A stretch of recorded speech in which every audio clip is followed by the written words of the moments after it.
Metal Summoners, thank you so much for joining us. As always, it is Wednesday night. We are so stoked to be live again with you guys from your island of misfit toys, with Angel Alamo, with the real Psycho Steve, with Empress Bobby Dreyer, having another great night to rock out, talk a little bit of fun, talk a little bit of music, and just have an all-around good time. So we are kind of creeping through the woods, diving into corners, darkening people's doorsteps, and cracking open a coffin because it took a little bit of chiseling for me, but he decided to sit with us. We have got Argyle Goolsby joining us tonight. How are you, brother? Hey, man. I'm good. Thanks for having me. Absolutely, man. Thank you so much for rocking out with us tonight. I think we're going to have a lot of fun. And we'll start right off, man, because congratulations are in order because you have a brand new live album that's coming out in 2 days, based off All Hallows stream. So jump right into that, man. Talk about the live album. Yeah, so it's 13 songs that we took from our performance from All Hallows stream, which we recorded over this past summer and streamed on Halloween night. It's backed by the Crypt Keeper 5. That's my backing band on it. And it's mainly songs off of Darken Your Doorstep and Saturnalia of the Accursed, done live. And, I'm looking forward to it. I've always wanted to do, I guess, a live album in this format with my solo band, but it's always hard to find the right venues to do that in and make it sound right. You know what I mean? Yeah. So it was just the right time for it to happen. And, it comes out Friday on Spotify and all that stuff. And it comes out tomorrow, advance in FLAC or WAVE, whichever you prefer, on the website. Absolutely, man. So you just did your second All Hallows stream, and you released that one as well digitally also. Mm-hmm. And then you, not long after that, did release a actual live physical copy that the fans could buy as well. Is that something that you're considering for your live album, or if that's something you can talk about, or are you still juggling the idea? Yeah, I definitely want to do at least a vinyl of the live album. I would love to do a vinyl of the blitzkid set too, the All Hallows stream set. The problem with it right now is that the whole supply chain with vinyl is backed up so far, just due to really, pandemic. Everything else, it's just sometimes upwards of 8 to 9 months, wait on those sorts of things. So it kind of makes it hard to do pre-orders, which are usually in order for something like that. It's so expensive. And also you don't really know how many to get until people buy them. So anyway, I'd love to do that, but right now it's just digital. Right on, man. Absolutely. And so the other thing for this segment for me that I wanted to touch base on, because it's still very, very new, is it's also part of my congratulations, is your now involvement with fiendforcerecords, which you, as well as the horror punk scene in general, have always had a lot of involvement with them. But talk about how you got involved with that, because that also branches into your most recent single, which is I Want You with Rob Usher. Yeah. So I had just been talking to Rod over the summer, well, actually last spring, and he had mentioned to me that, that he was wanting to bring the label back, but I was unaware. I was having a conversation with him about how, just reminiscing on the old days and, some of the tours that we had done before in the past. And we started talking about how originally back in 2006, he was wanting me to be like a U.S. representative here in the States and kind of like branch the label out in North America. But that never came into fruition. And, I was just talking about that with him, and that's when the whole topic came up. He's like, well, actually, I'm thinking about getting it back together.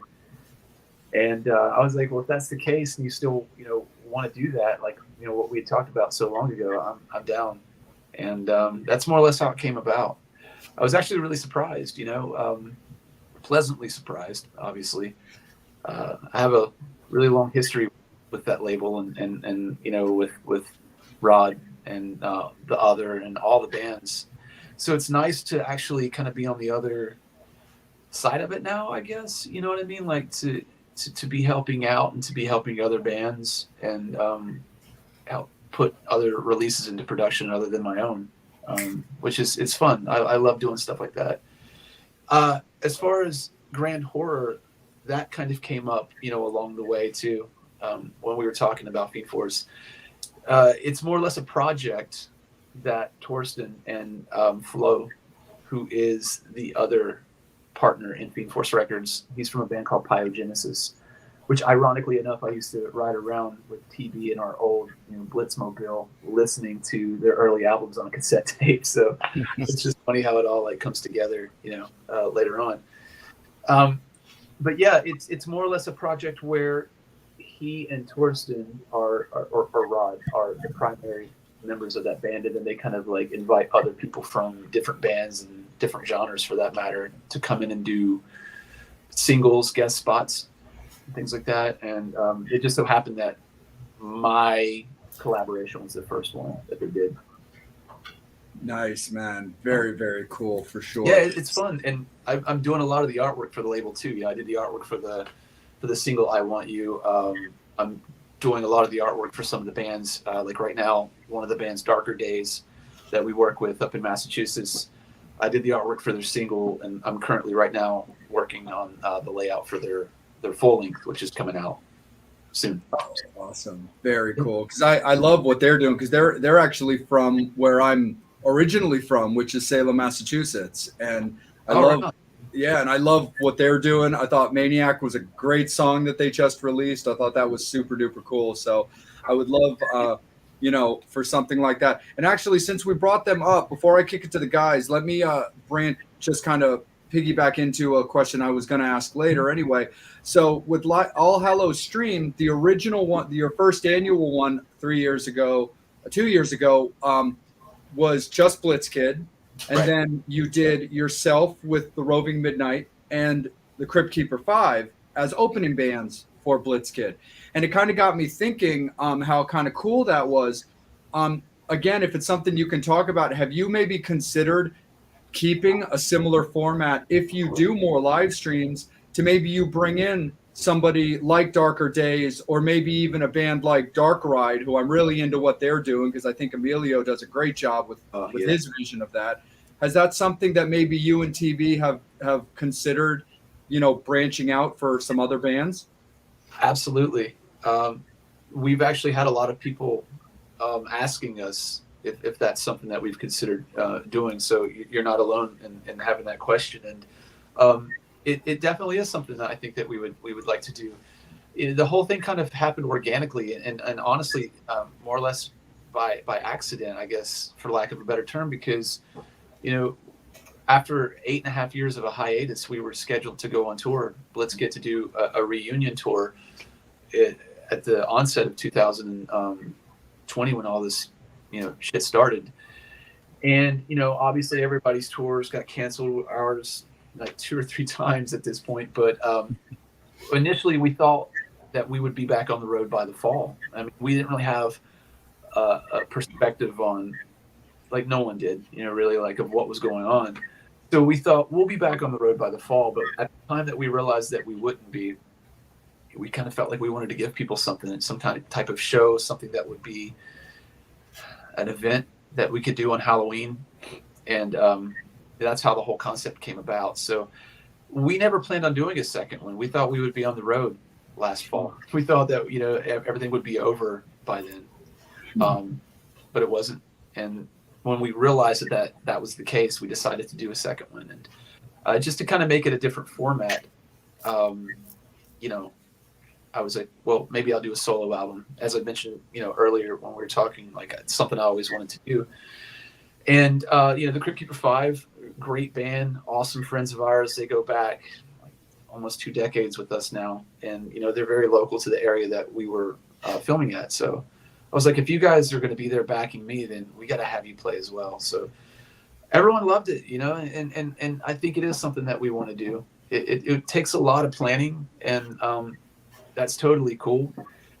But I'm just hoping that this fall, like, instead of doing all Howard Stream, we'll actually be on the road. You know, we'll actually be out playing live this year. Absolutely.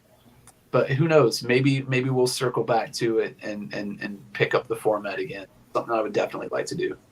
100%. That'd be super duper awesome. Steve, let's kick it over to you, brother. Well, I just wanted to say thank you for joining us. I am a new fan. Thank you. Thanks to my brother Jay here.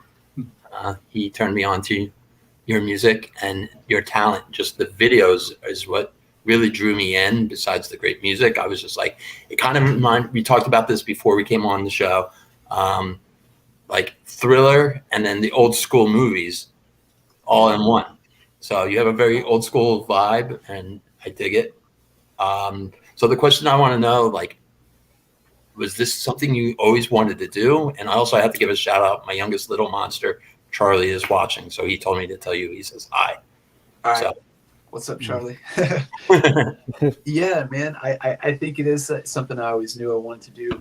Maybe not necessarily music, but just something to do with horror movies. Just something that had to do with the way that I felt watching Thriller. You know, because like you pretty much summed it up. When I was a kid, that was kind of really, I would say, my second exposure to, you know, the idea of being scared and then liking that and finding like some type of artistic feeling in it. You know, the first was a book actually that I had when I was a kid called Grandpa's Ghost Stories, and the illustrations in that, if you can find it on Google, like they terrified me. But like it was one of those books, you know, that you had to look at the next page. So. I loved that. And the Thriller scared the absolute shit out of me, like totally. But I would hide behind the couch and watch it every time that it came on. So I always felt something. I don't know, you know, I don't want to say like a calling necessarily and like inflate it or anything like that, but it just never left me. You know, like I started developing like, I guess, artistic skills as I got a little older, like drawing and things like that. And that's all I wanted to draw was monsters, you know, anything horror related. And I think part of the charm for me too was like the scarcity of all that as a kid, you know, like yeah, there was Thriller and there were things like that, but like all the old classics like Dracula, Frankenstein, even going further back than that, like Nosferatu, Phantom of the Opera, you never saw those, man. Like, you know, you may see them on AMC, Monster Vision, every now and then, but I didn't even have cable until like I was like, you know, almost a teenager. So like there was no chance to see these things. It all existed in my imagination, you know what I'm saying? And that had a lot to do with it, I think. It just so happened that, you know, when I started playing music and I had discovered the Misfits and bands like that it all clicked. You know, but I mean, I was listening to stuff like Screaming Jay Hawkins and you know, Alice Cooper and stuff like that, obviously, like way before the Misfits. So I was kind of aware of the theatrics. So it's just a no-brainer for me, I think, like once I got into the music aspect of all this, just to kind of push it that way. Awesome. Nice. That's very cool. That's a very, very cool. I have to look up that Grandpa Stories. I got it right here. Well, if you guys want to see it and you remember, I'll show you the cover here in a little bit. All right. Charlie, if you're still watching, cover your eyes. I don't want to hear your mom calling you. He had nightmares. He's 10, but, you know, yeah, he sees my ex-wife without makeup, so he's not scared of anything. Yeah. Yeah, man. And I just want to throw into real quick, like for me, I think that's why it was more, I stayed gravitated to the classics and not so much into like the gore, splatter, and stuff like that, which was like prevalent in the 80s. Was you know, I wasn't allowed to see that stuff, right? I was one of those kids who, like, yeah, like, you're not going to go see Nightmare on Elm Street because I'm not dealing with your bullshit after you see it, like one of those things. So, it wasn't really, and I didn't have a way to go to the movies or like, or there was no, renting these things really at the onset. Right. And if you were, you had to be 18 to rent them, et cetera, et cetera. So I just stayed with the classics, man. I mean, I appreciate all the gore and splatter and all that stuff. And I love it. Like Evil Dead is one of my like most all time favorite movies. And it's just like over the top, just like Dead Alive, like Peter Jackson. I love those types of movies. Right. So, so bad, so good. Yeah, but I don't really I don't really draw the same inspiration from them, I guess, as I do like the more gothic stuff. Yeah. Nice. Very cool for sure. Bobby, it's all you, brother. Yeah. On mute. You have to unmute. Bobby, you're on mute, buddy. Oh. Hold on 1 second. Let me just let him know that he's got unmute the damn. There I'm off. You're off. That's too much information. I didn't want to do now it we know. The crunching of the Funyuns, everybody gets annoyed. I thought you were still trying to be loud on Pornhub, but that's another story. So the cool thing is, your stuff. Look, I'm a big Lon Chaney. I can go back. Vincent Price, House on Haunted Hill. I don't need the slasher, but your videos, like Steve said, are kind of epic. And I got to throw this out. Look, I read a post today. The band Ghost is the #1 horror. I'm like, get the fuck out of here. Stop. People need to go and look. Yeah. Dude, your shit. I threw it out to friends of mine who were all big Kiss fans, but you are so early Alice Cooper, which is kicking ass. Thanks, man. I really see Cold Ethel, everything in there, and I'm just going, oh, yeah, he gets it. I appreciate that, man. Yeah, those are big influences for me. Iggy Pop, Alice Cooper, MC5. That's how I found out about a lot of, I kind of made this quantum leap from listening to old, 50s music. As I said, Screaming Jay Hawkins. Yeah, I wasn't doing it to be like ironic or cool. Like that's literally the records that were at my house when I was a kid.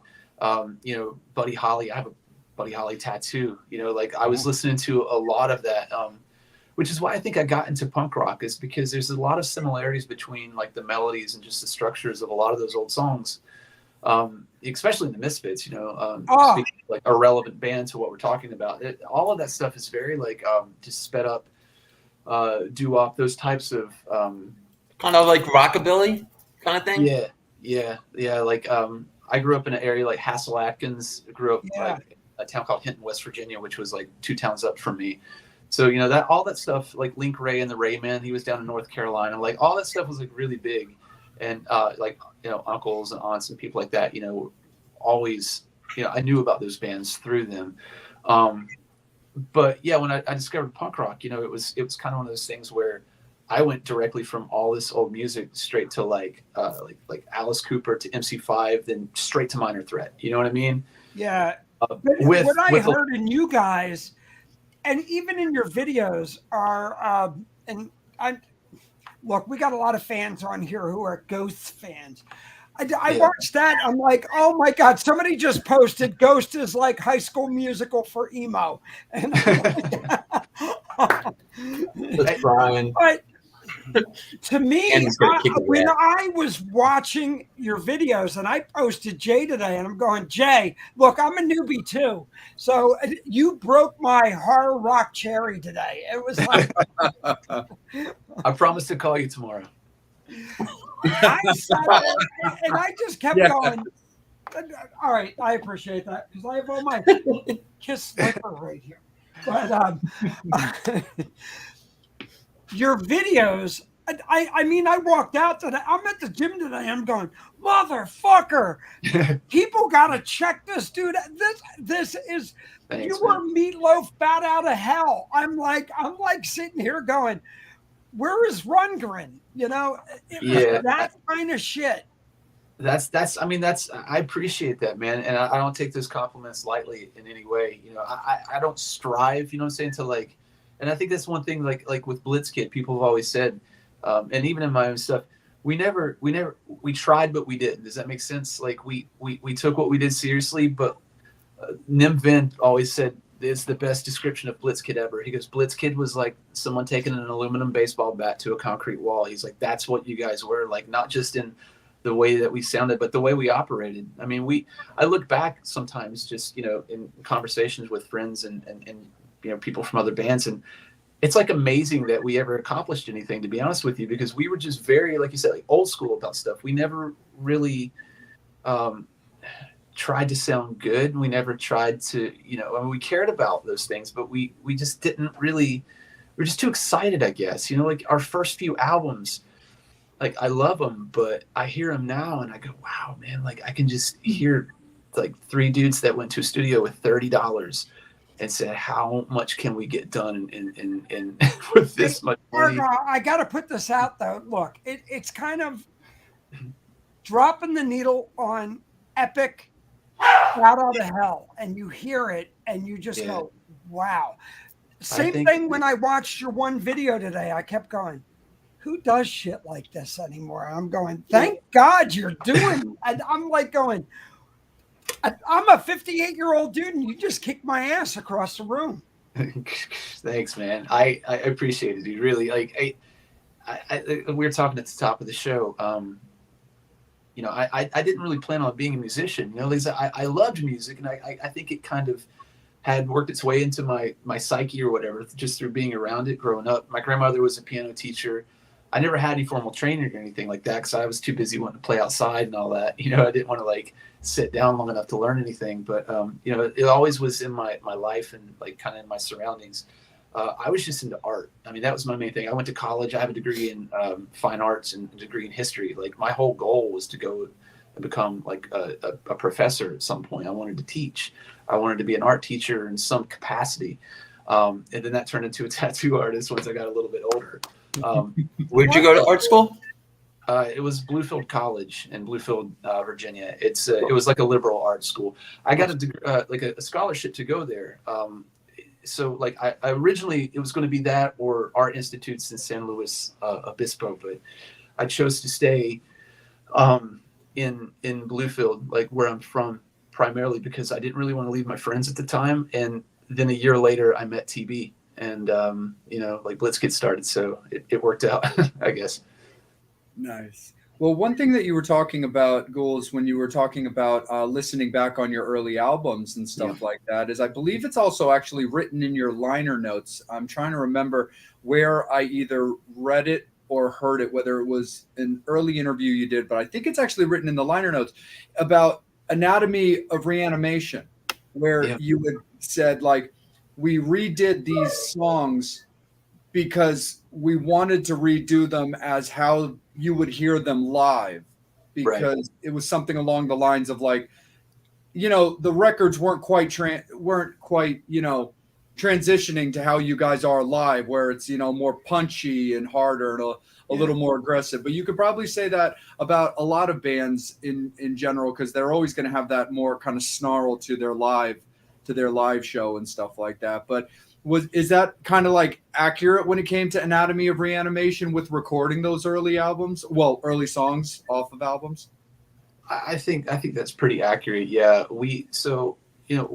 Going back to what I was saying earlier about how we never really had a plan. We never really had a system other than just forward. That's all we did was just go forward at any expense, at any cost. And that would oftentimes leave us. So for example, when Let Flowers Die came out, when that album came out, we were already playing songs off of the next album, Traceofastranger. Like when Traceofastranger came out, we were like literally the day the album came out at our release party for Traceofastranger, if you want to call it that, we probably played more songs off of what would be the next album, 5 Cellars Below, which were new songs at that time than any of the songs that were like current at that moment. And that goes back to the studio. We flew through stuff, man. And I think that helped us in a way because we captured something that was probably like more frenetic, like an energy, I guess, which, makes albums good. It makes them last, and despite them sounding bad. And I guess the point is, we did everything on like analog media for a long time. Our first album was on reel to reel. Terrifying Tales was on a reel. I have a giant reel in my house, like still to this day, like for that album. That's great. And then we did the next few albums. We did Let Flowers Die, Traceofastranger, and then we did a split with Mr. Monster in between those two called Exhuming Graves and Making Dates. We did all of that on exabyte tape. And so that was the very beginning of things transitioning into, digital recording. And it was the Wild West. Everyone had like their own proprietary format. And exabyte was through the company Otari.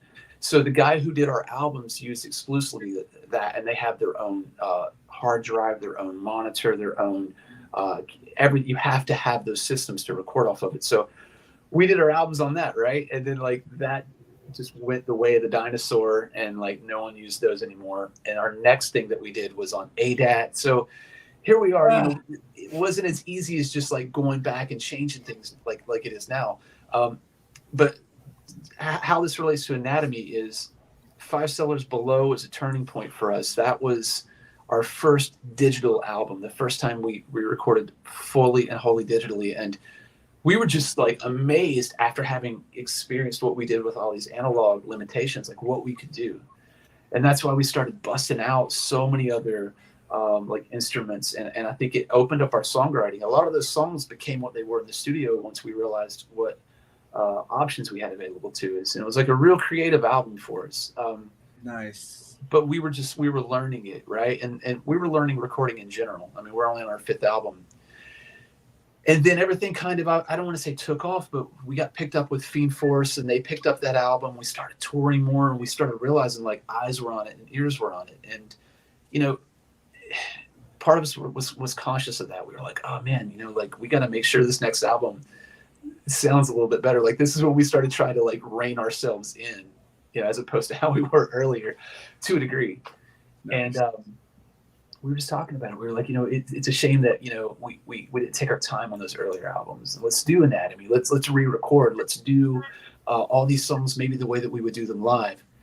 The only caveat to that is we went too far with it, in my opinion, because some of the songs have 3 or 4 guitar parts, melodies and things like that. And I attribute that to just us having been so excited at what we could do. There was no limitations. We had done Five Cellars Below. It was a great experience. So when we did Anatomy, we were like, oh yeah, we got this, man. We could do 15 guitar tracks. Let's do 15 guitar tracks. It's interesting because I remember when I saw you at the Trioxin Memorial Show. It was my first time seeing blitzkid in quite a while, as it was for everybody. Mm-hmm. But you played Slaughter at the Sock Hop, which was actually your first song that you said that you guys wrote as blitzkid.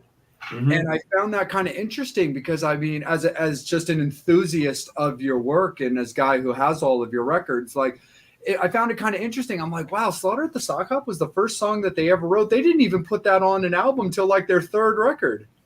Well, so that was the first song, I guess, that that heralded, that changed the direction for us to be horror punk, because we had technically a demo prior to Slaughter at the Sock Hop called Revisited, before.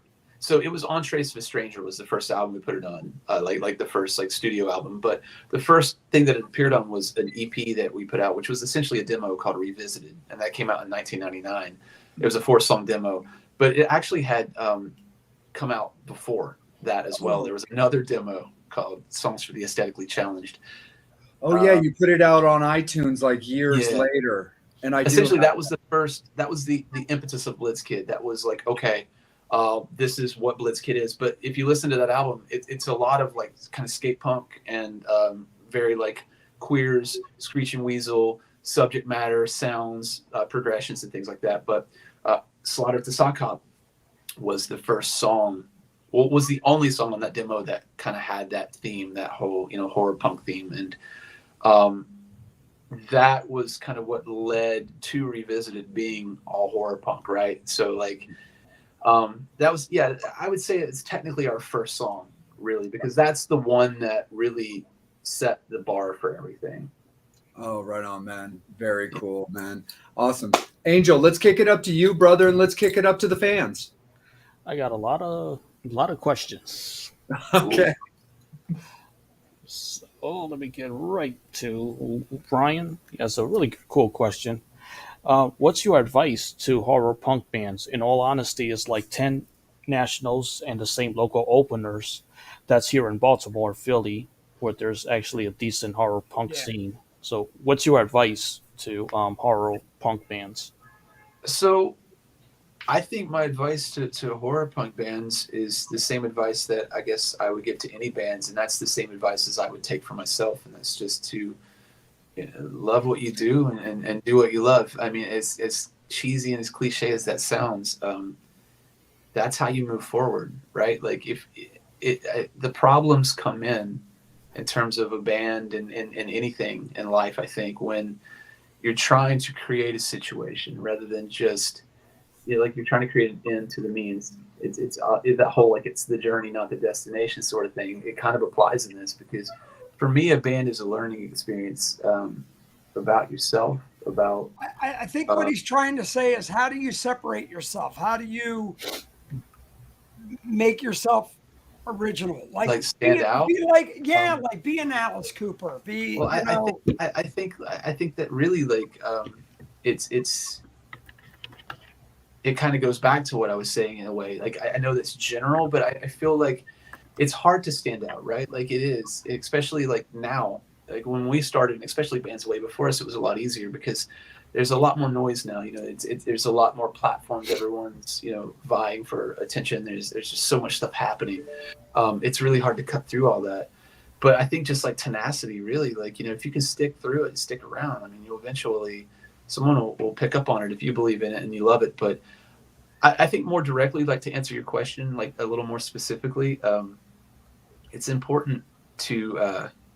I still think play live, which is hard right now. And one thing that I have noticed is that it makes me kind of question that sometimes if that's even as important anymore, because I know from experience, not just with myself, but with other bands, just in the past 10 years, like live shows have definitely kind of taken a decline in attendance. I think a lot of that is due to, YouTube, social media and things like that.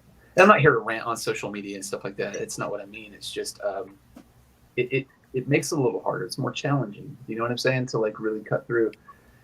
But you got to start on a local level, I believe. Yeah. That's important. You have to build up a fan base. So, if you're just starting out, you just got to play. You just got to really get out there and, I don't want to say like advertise what you're doing because I don't know like really what good that does. You just got to really just do it and just do it till the wheels come off, man. Until there's nothing else left. You just got to go. I think Charles Bukowski, he put it as one of my favorite authors. He had said something like, do it until, there's nothing left. Do it until there's nothing at all. Like you'll risk everything. You'll lose everything and you'll laugh. I think it was like, you'll reach like perfect laughter and all this stuff. Like, I don't know. It's a really beautiful quote that I'm messing up, but I don't know. It applies.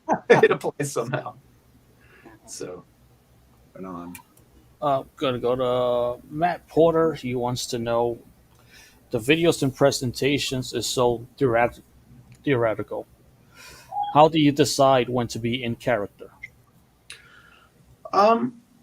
So it's always there. You know what I mean? Like it's always in like the Argyle Goolsby aspect of myself is like, I guess the artistic side of me. It's just that expression, right? Like in terms of music and stuff. So like, it's always there. Like there are things that I see or there are things that kind of catch my eye that, it catches Argyle Goolsby's eye or attention. So, I'm always kind of in character in that regard, but I don't go to the grocery store, like I'm here for, like a bag of oranges. Like it's nothing stupid like that. Like, I'm me, but 2 oranges. 2 dingies. Yeah. I think for me, just to be in character, it's definitely like stage. You know what I mean? I'm most in character when I obviously I have makeup on and stuff like that because it's just like going back to Cooper, like we were talking about earlier. Screaming Jay, Kiss. Yeah. It's just something about like a mask, like when you kind of invoke this idea. You know what I mean? You're really manifesting these things when you get into character. So being on stage, that's the main thing for me. Like getting into character, writing music. you know, like not necessarily putting on makeup and like trying to write in my notebook, but you know, just like tapping into that part of my personality, I think. You know? Yeah, but you have that little bit of that Stephen King vibe in your stuff too.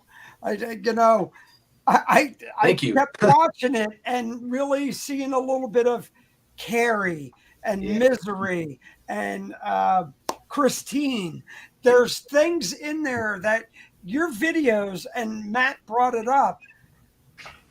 You're not doing a video. Oh, here's the song. I got to make this. And I'm going, wow, this is fucking ass kicking here. You know, this is 8 minutes of good shit. Well, I appreciate that, man. And I'll be honest, you know, like what's interesting about those videos is it's not like I wrote those songs with those ideas in mind. You know, a lot of my ideas in my songs, for example, like In Vote of Light, it's just kind of this feeling I'm trying to invoke. You know what I mean? This atmosphere, I guess, musically and lyrically. And I was never like, okay, it's about whatever's in the video. Like that came later. You know what I mean? I was like, all right, let me take this idea, this feeling, and now we have this great opportunity to distill it into like something specific, really, you know, like visually. You know, and working with Adam Judd at Horror Show Pictures, as I was saying earlier, he's been great to work with, man, because like we're on the same wavelength. You know, we'll write scripts out, we'll write like screenplays and like little, you know, like little diagrams and stuff like that.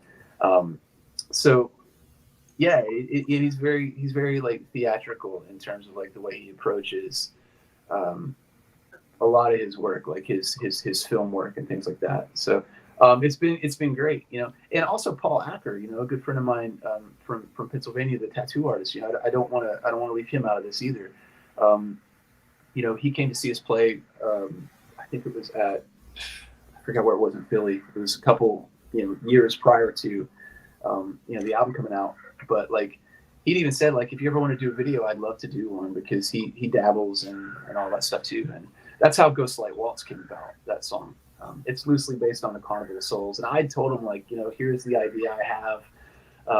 You know, obviously like, you know, I wanted to see what you have in mind for it. And that's the fun for me. You know what I mean? It's like, I'm not the type of person where it's rigid. Like this idea is rigid and it has to be this, it has to be how I see it. You know, because as I said, a lot of my stuff's kind of ambiguous to begin with, and then, you know, other people kind of contribute to it, like in the process, like the directors in this case, and it just makes it that much more interesting and fun. You know, like it gives it so much more dimension, and I guess it's where it comes in. Like that's why we filmed all these videos the way that we did. You know, we wanted to make these little mini movies and just make sure we got that atmosphere across. As I said, like Hammer Films, for example, those were huge inspirations in the way that we approached all the videos, because they were like, for me, that perfect bridge between like classic horror films kind of going into the gore and the blood and all that stuff. Yeah. But done in like a super gothic way, right? So. Well, I'm going to go to Charlie Moore's question. He wants to know, what is your favorite instrument? I think probably piano. I like piano a lot. I like just the sound of a piano, and I like the range of a piano. Yeah, I mean, obviously, like all instruments have like ranges and scales, but there's just something about it. I think playing a real piano, not just, you know, like a MIDI keyboard or anything like that, but just the feeling of the notes, the sound of the notes altogether, the resonation of it, the way they decay and the way they like overlap on top of each other. Like for me personally, my grandmother, as I say, was like a piano teacher, so I was around piano a lot growing up, and I heard that a lot. So that may be why I feel that way. But I love all kinds of instruments. I think they all have, you know, power to them. You know, you can use anything. Like in Fivecellarsbelow, we used a pair of deer antlers that my dad had in the basement because he would go hunting and use these deer antlers to, I guess, attract deer. I don't know. But we used them as percussion in the song. In Terror in the Haunted House, when it says, whoa, whoa, when you hear us say, ha ha, we're throwing chains. We had these heavy, rusty chains that we pulled out of the basement. We were throwing them on the ground on the parts where we'd say, ha ha, just to kind of have that old rattly haunted house chain vibe. But like for example, theremins. I love theremins. Those are really cool. Yeah. I to this day I still kind of mess around with this Moog that I have, but it's like so hard, man. Those instruments are something else. It's like the only instrument you play that you don't touch. So it's like, good luck. Nice. Good question. That was my son that asked that question. So, Oh, awesome. Good question, man. Got me thinking. You always ask good questions. absolutely. My oldest son is doing his homework, and my youngest is staying up. And I told him he can ask one more question before he goes to bed. So, Nice. yeah, That's it. bro, it's 9:40. Oh yeah. You don't have school tomorrow. You don't have to deal with my ex-wife if he stays up late. Okay, That's anyway, a good go ahead. point. Point taken. Yep, I don't blame him. Okay. Now let me go to Brian. He wants to know. I'm quite interested in the depth background of how you came to using the stand on stage that you essentially do acrobatics on. Oh man, the levitation station. Yes. That's gonna send me to my grave one day. I know it. Like I've had some close calls on it. I've actually sent some people to the hospital incredibly because of like that being missing. That happened in Chicago once, but that's another story.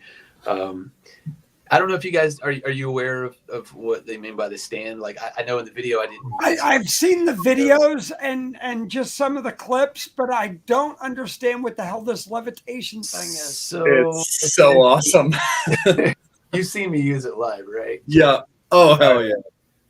So essentially what it is, for lack of a better term, it's a microphone stand with stunt bike pegs drilled into it at two different levels within it. And I climb it. And what I'll do is it's kind of like the old, I think it's called the Punjab rope trick, where it looks like, you know, the yogis like sitting or floating on a rope. Yeah. I'll get one leg on it and the other, then I'll bring my other foot on top and I'll cover up the peg so it looks like I'm floating at the top of the mic stand. But then I'll also do other stuff. Like I'll pogo around the stage on it sometimes if I can. I feel so bad for my band, man. Like Howie Wowie, who has to be the most destructive musician on stage I've ever seen outside of myself. Like we've had so many collisions with that thing. Chris from Nivin, I've literally like pushed him off stage before. Like just it. I've gotten much better at it, and there's really no way to train yourself for standing on a mic stand, and I, you know, it's just something I'm learning as I go. But it's a lot of fun, man. It adds to the whole, like we were talking about earlier, like the showmanship of it, like bringing that element of like mystery and it's like atmosphere to the live show, because it's super important, you know, for me to do that. It's a big part of what I do. But yeah, that's really the deal, man. You know, it's just this crazy jerry rigged mic stand that. Well, how did you come up with the whole concept of it then? I was in my basement and I saw the mic stand, and I had an old BMX bike that I had taken apart and the pegs weren't to it. So, you know, if you montage the scene together as me looking at the mic stand, me looking at the pegs, me looking at the mic stand and the pegs, and I just picked up the drill. I was like, let's see if this works. Yeah, there you go. You can Yeah. Hey, Angel, try make me the big picture, bud. Oh, sure. No problem. Just while Goolsby's talking about it. I was just letting Charlie know it's okay to be up all night. Good influence, Uncle Angel. Thank you. Just blame it on me, that's all. Hold on. You one going on second. Jay, meathead? That's what I'm trying to do. I'm up at the top of it right there, right? And I've got the whole top of it kind of covered. Speaking of Howie Wowie. Yeah, there he is. He's as far away from me as he can be right now. Yeah. In that photo. But yeah, man, it took me a while to actually kind of get it to where Thanks, it Angel. supports me. Yeah, I'm kind of double jointed and flexible to begin with, so like I think that works to my advantage. All those years of skateboarding, and you know, I've toughened up my ankles from this breaking. Look, I'm 58. I still skate. Me too, man. Yeah, like I've just broken everything so many times. Yeah, so have I. My bones are just fused. So I gotta ask, has there been a shit show where you're just like, oh, this didn't go good? Yeah, I mean, with the stand, definitely. Like in general, absolutely. But I was in Chicago, and we were playing at the Brower House, and this was a couple of years ago. I think it was probably like maybe 2017, I believe. But so I'm up on stage, and the stage is probably about 4 foot higher than the floor where the audience is. So that puts my stand much higher than the audience. This was before I had the configuration that I use now, which is a much sturdier stand and a much wider base. I was using an old like studio mic stand with like this really small base, and it was just very aluminum, in a lot of ways. And I jumped on it, and one of the pegs wasn't tightened down all the way. It had loosened up from me climbing up and down on it so much. The wing nut had loosened. So when I stepped on it, my foot just rolled across the peg and launched the stand straight forward into the audience. And my friend Brittany was out in the audience holding like a Jack and Coke right here, and it hit her hand and exploded. And there was blood everywhere. She had to leave and go to the hospital. And I've never felt so bad in my entire life, man. She was just like, came to the show the next day, and like wherever we were, I think it was like Mishawaka, Indiana, or somewhere. And she's like, "Look at my hand. This is so cool." And I was just like, "Look, it was cheaper than a T-shirt." No. Like, I'm so sorry. Like, yeah, what do you do? Here's a T-shirt. I'm sorry. But yeah, there've been things like that, like accidents. I got smacked in the face by my bass player Emilio from Dark Ride. He was out playing bass for me on one tour, and I got hit so hard in this eye that it knocked my retina loose. I had to go get surgery at the end of the tour to fuse it back on. Oh wow, rough, man. So like I've had like collisions, you name it, man. I've broken my ankle on stage, not on the mic stand. That was me. That was the result of us and Blitzkid using copious amounts of baby powder on our clothes to look, like not only creepy, but to kind of like alleviate the smell of being on tour. But we had put it all over the bass drum, and I was like, I'm going to jump on the bass drum. And we were in like Bielefeld, Germany, and I jump up on the bass drum, and it was like my slick ass boots hit talcum powder straight down. Finished the show. Oh, it was good. Awesome. It was the second song into the set, man. And like you could ask anybody who's at the show, we played for like over an hour after that, and then it was like too late to go to the hospital, man. You know what I mean? Like it was like I think it was like a Sunday to top it all off, and like nothing. The blue laws in Germany on Sunday, forget it, man. You're not going anywhere. Like you're just gonna die if you need help on Sunday and you're hurt. Dang. So we ended up getting a bed and breakfast for the night or whatever, and got up the next morning, went to the hospital, and I was like, this sucks, man.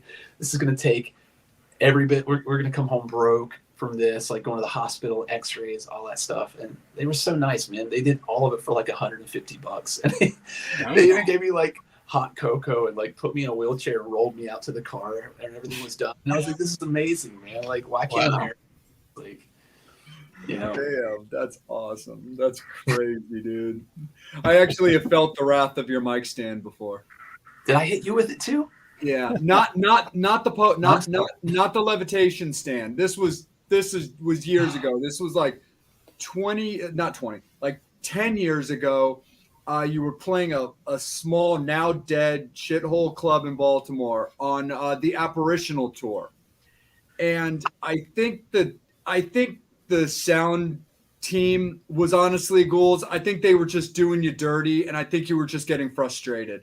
Because at one point, I don't think your bass was sounding right, so you like dropped it on the ground and you were singing into the mic, and then you took the mic and you just kind of threw down the mic, but it was wrapped around your mic stand, so it took it straight into me. I was dead center in front of you. That thing hit me right between the eyes. See, that's my penance, man.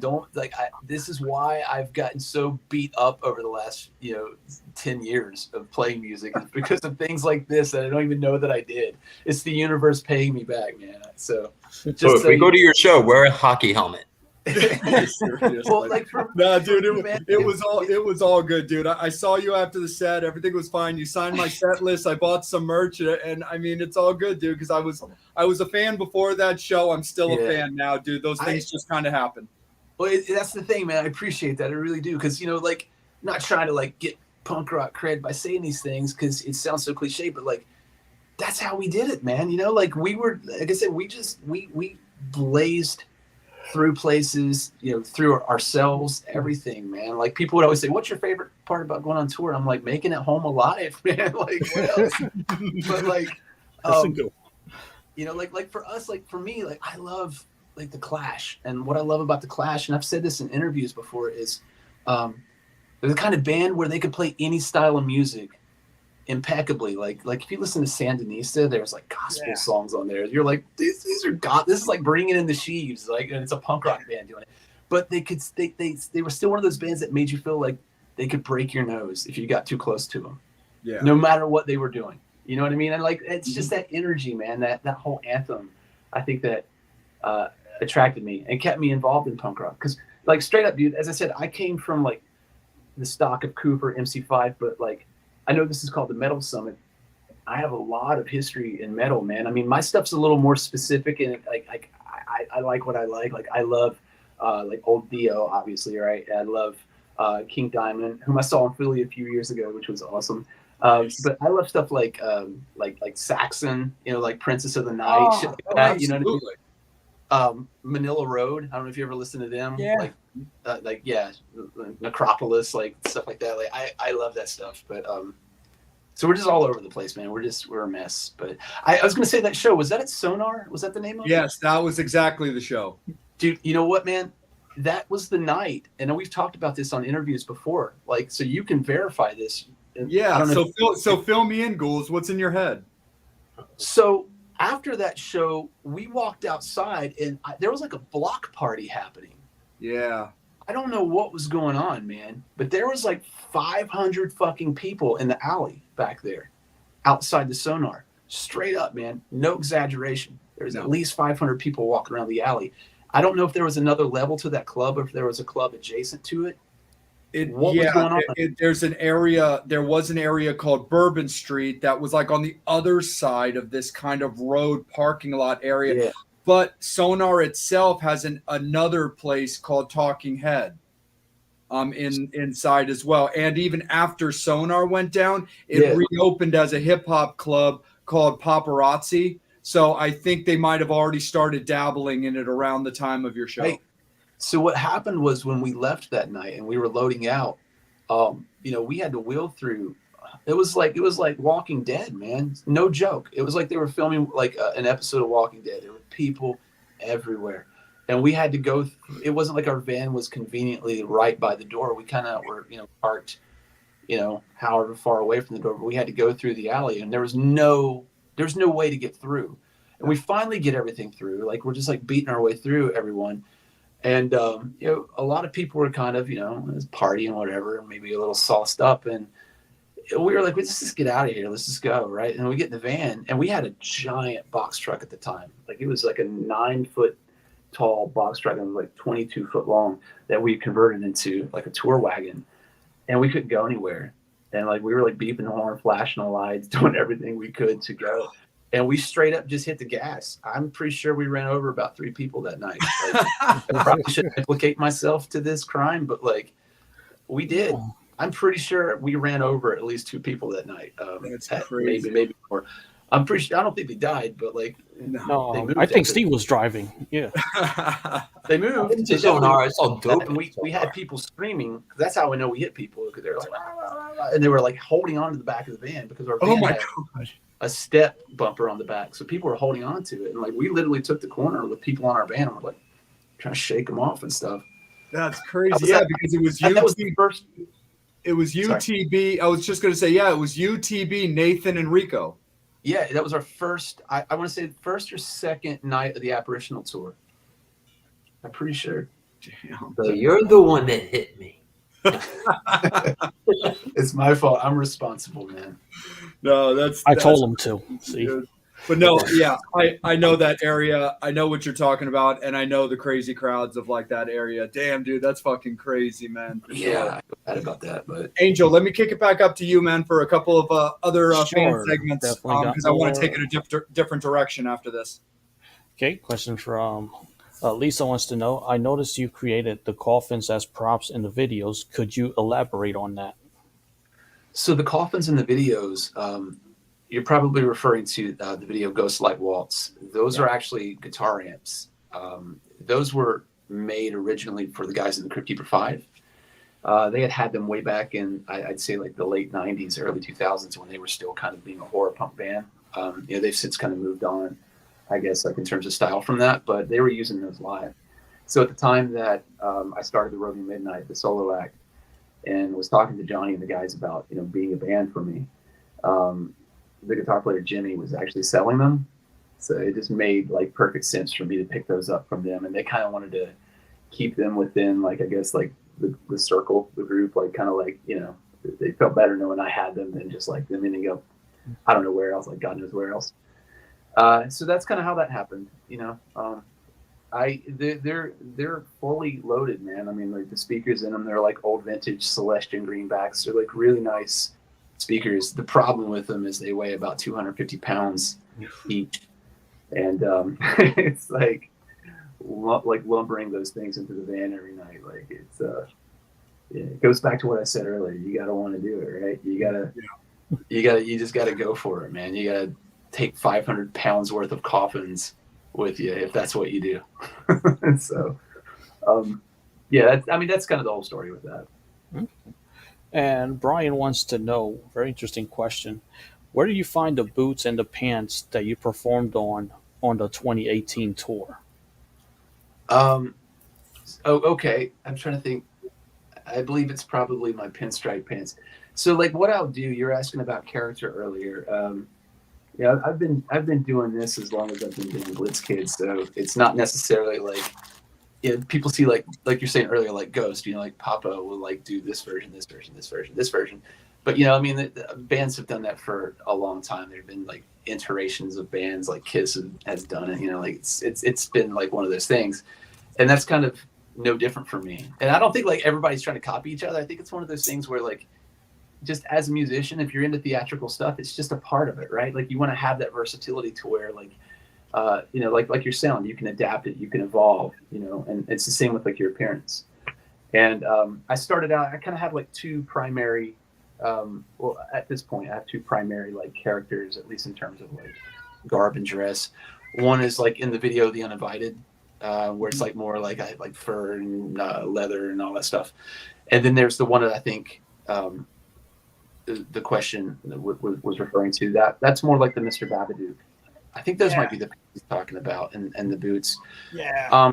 That's kind of like more of like, I wanted to kind of give it an old like I guess 18th century like carnival or 19th century carnival barker. Yeah, that's what it was going for. Yeah, kind of like like, creepy, right up to the show, that whole thing. I've got like the cane that like it's an old magic cane where you hold it in your hand and it just appears, and I'll swing that around at people and stuff like that. So it's just kind of that whole vibe. I just wanted it to feel like it's a traveling like road show. It was very early Alice on that, where like I brought up before, where you went to that $1 Million Baby type of vibe right there. Yeah, nobody was doing. The pants were actually I'm blessed to have some really good friends who are equally good tailors, so I had somebody make the pants for me. The shoes, I want to say that I got when I worked at Hot Topic like years and years ago. I think they were like TUKs or something. Straight up, I worked at Hot Topic for a long time because I was living in Charleston, West Virginia, and I needed a job and I needed a way to pay for things. And two, Hot Topic, they allowed you to go on tour, man. Like if you had tour dates and you were a legit touring band, they couldn't say no to you. Like I could be like, here are my 45 dates coming up. See you later. That's great. So it was a good job to have as a musician. And you'd buy shit that's sold there. You get a discount and you're wearing their merchandise. So you're like a walking, talking, singing billboard, basically. And then you go online and go, look, I wore it on stage. Here, I'll sell it to you for $300. Tour sponsorship. Exactly. Stop being so fucking cheap. I was going to say, unfortunately, like most of the Hot Topic stuff, man, like it's got a shelf life. So like those boots after that 2018 tour, in 2018, we played 3 months solid. We were on the road from September 5th until December 3rd that year. And I mean, there weren't even soles on the bottom of those shoes. I had made soles out of duct tape, and there was like just like plastic and shit like that, just so I could like hook on the back of the stand, because that's kind of what kept me from falling onto people after I had that experience.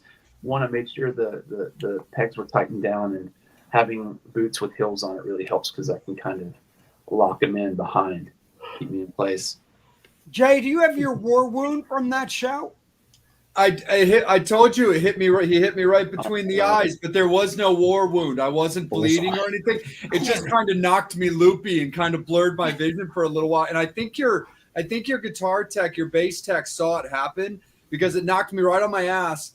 And I saw this blurry figure kind of jumping off the stage a little bit, but I got up and he just kind of stopped. No, don't feel bad about it, dude. I feel so bad, man. I really do. Like, I don't even remember that. That's the point. I'm trying. Like it's just that's how it was when we played. Yeah.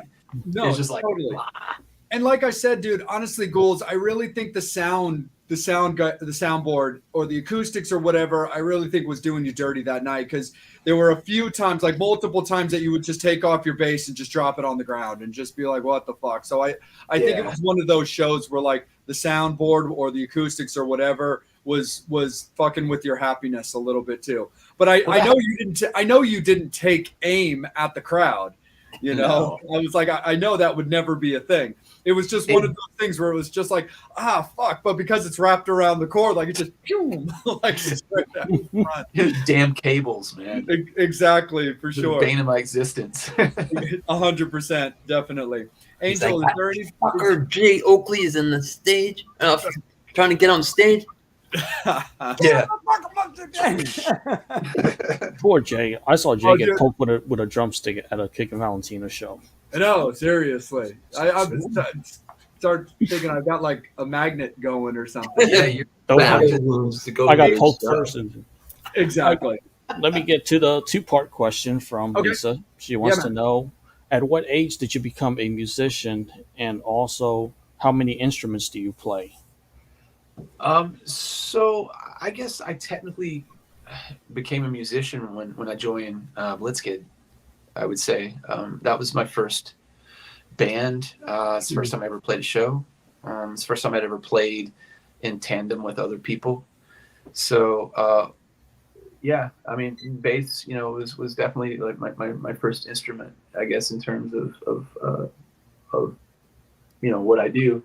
But I guess that's when I would say I became a musician. I think to be a musician, you don't really even have to be a great player. You know what I mean? Again, that's what was great about punk rock. I mean, look at the Ramones. You know what I mean? It's all about the idea, and the message. But yeah, you can have great ideas, and there's a lot of people like that. They're like producers who don't necessarily like play music, but can tell you how to write it, right? You know what I mean? So it's like it's a mindset. I believe it's multifaceted, but from like a practical standpoint, definitely Blitzkid.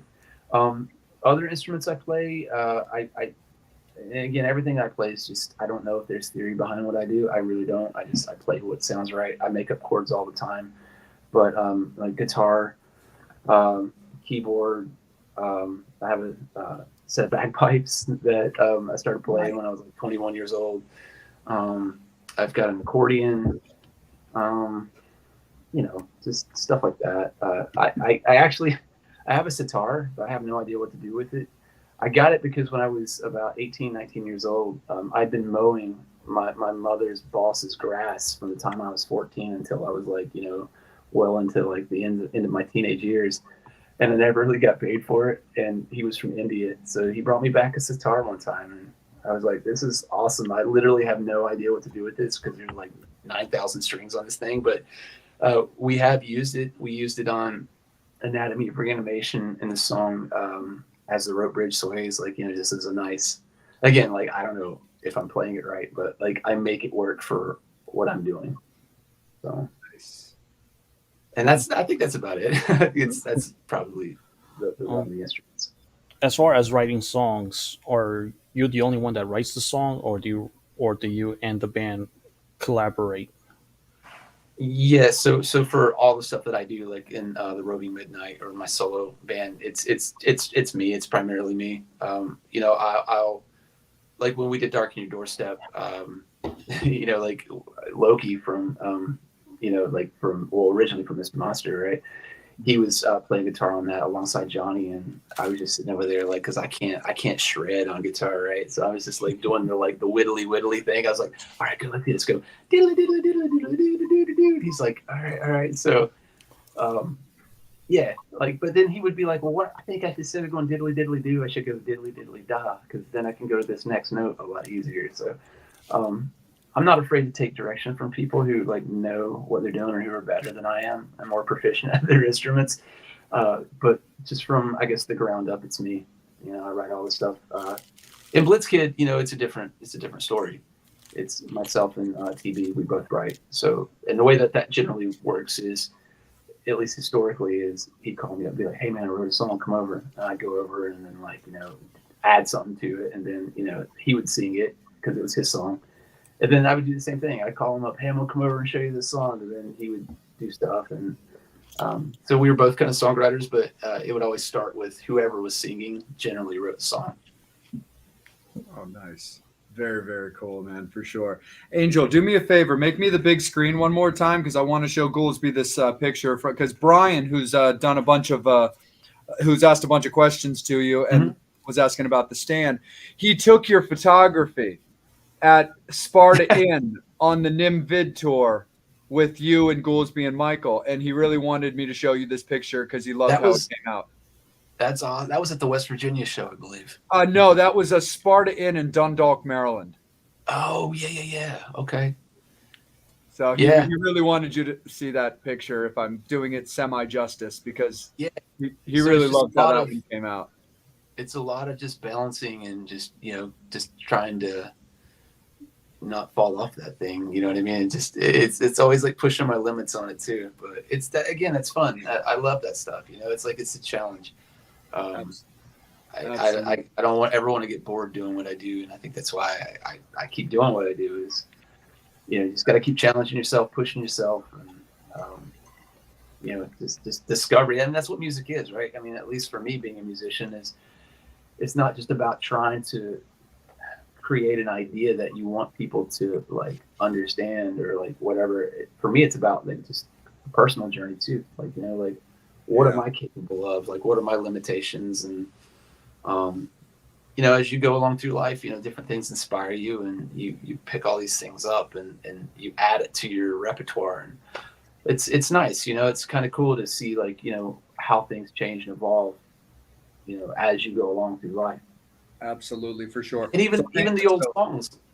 Sorry, I was going to say, even the old songs, like you know, with blitzkid, for example, like Slaughter of the Sock Hop, man.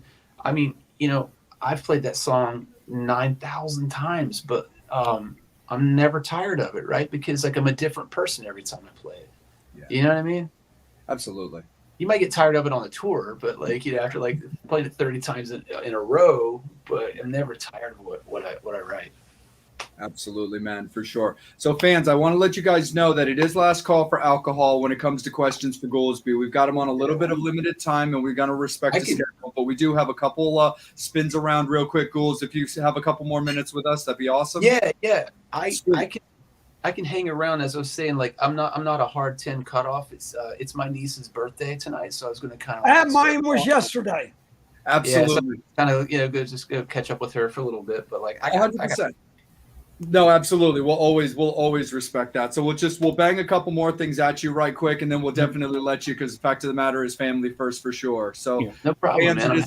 It is last call for alcohol, guys. So make sure that Angel has your guys' comments or questions so we can get to them. The thing that I wanted to hit you with next, because I just think it's just so awesome, dude, because it's one of my favorite movies of all time. Well, it's like, dude, you rescored Nosferatu. Yes. Like, yeah. Yeah, like and people who either both are or even aren't unfamiliar with blitzkid, Nosferatu is your dominant logo of blitzkid and has been the entire time, as far as I know. So, talk a little bit about how that happened. And I'm sure it's going to be solid story time, but I mean, How does that come across? How do you get involved? And I'll also just include the question, what was it about Nosferatu that tied it into being the dominant logo of Blitzkid? But rescoring Nosferatu, please, Ghouls, got to know. Yeah, so that all kind of was very happenstance the way that came about. But it's ironic because despite just the happenstance nature of it, it's something I always wanted to do. So it was kind of one of those things where it was the perfect time for it to happen. Essentially, when I moved to Connecticut back in 2015, a friend of mine who's originally from up in this area, he's living in New Orleans now, but he had said to me, like, I don't know if you're familiar with the area, but there's a museum called the Witch's Dungeon, and it's been around since 1966. It's the longest running like horror attraction wax museum in the world, as per stated by Ripley's Believe It or Not and all this stuff. And I was like, yeah, actually, I have heard of that. But being on tour all the time, you go through areas, you find out what's cool about the area, but you never have time to do anything. So I was like, I'm going to check it out. It's a seasonal place at the time where it was only open in October. But the guy who ran it, a dude by the name of Cortland Hull, he, on the off season, would show movies on 16 millimeter like twice a month. And I saw on the website that they were showing like King Kong, and I was like, all right, I'm going. We're going to go watch it. And I went to see that, and I went to see a bunch of other movies. I just became like a regular at these things, and he and I began talking because he's got a long history in just the whole, I guess, world of horror movies. His great uncle was Henry Hull, who was the Werewolf of London in Universal's 1935 Werewolf of London. Wow. So he's kind of got it in the blood, as they say, like to do this sort of thing. And we were talking about Nosferatu one time, and I was telling him, I'm like, well, I've been to the castle where they filmed it, because that was one of the rare occasions where we actually got to do something outside of just seeing the venue and seeing the block radius around where we were playing. We were on our way to Romania, and we were on our way to play Cluj-Napoca, which is like way out in the middle of nowhere in Romania. And we had to pass through Slovakia to get there. And I knew that the castle was there. And I begged our tour manager. I was like, look, man, like, we got time. Let's do it. So we made the detour, went to the old castle where they filmed it, took the tour, took a bunch of pictures, like ruined everybody's time on that tour that wasn't with us because we were holding everyone up, like just taking pictures, asking questions. So I came home and I was showing him those pictures, and he said, well, I actually have a really old version of Nosferatu, which is like a first generation print of the movie that came from Germany and went to the Museum of Modern Art in the early, early 20s, 28, I believe it was. So he's like, I want to show it to people, like I do on these weekends, but there's no music. And it's hard enough as a silent movie to show it without any music, because it's just like already asking you to fall asleep if you're not used to those sorts of movies. He's like, if we transfer it, do you think we could find a way to put it on digital, and you could write a score for it? And I was like, absolutely, man. It's something I've wanted to do for years.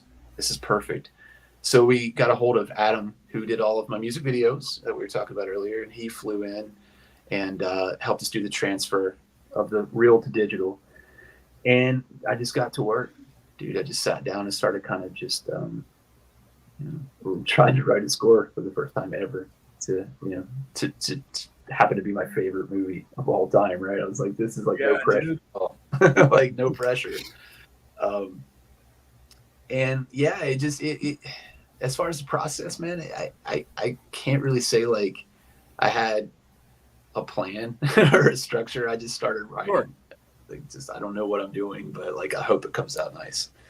So yeah, we got it done, went in, recorded it, got it all said and done. And the great part about it for me, like being a huge Star Wars fan, kid from the 80s, was Cortland, who is friends with Mark Hamill.